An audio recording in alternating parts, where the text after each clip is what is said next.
whether Britain had any involvement in it as well.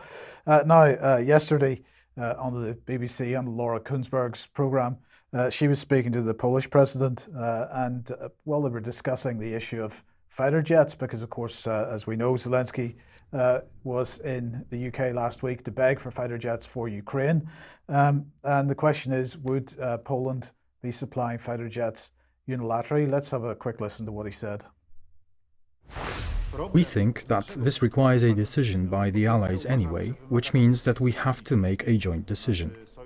Also, due to the fact that there is a very serious need for maintenance of F-16s if they were to be deployed somewhere, it is not only about the jets. You also need maintenance and technical background, technical servicing, and so on and so forth. So it is not enough just to send a few planes, a few jets. And a problem that we're facing, at least in Poland, is as follows. We have such jets, but they are fewer than 50.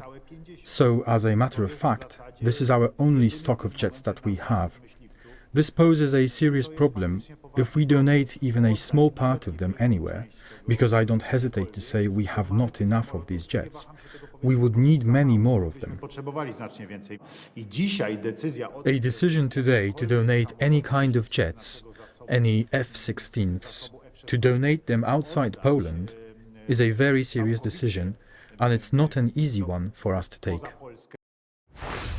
So a couple of things that I thought were interesting there. First of all, that's the first time I've heard any kind of political acknowledgement or recognition of the support, engineering and backroom support that any giving of jets or even tanks to Ukraine would actually require, and therefore would need Western boots on the ground, which is a potential escalation.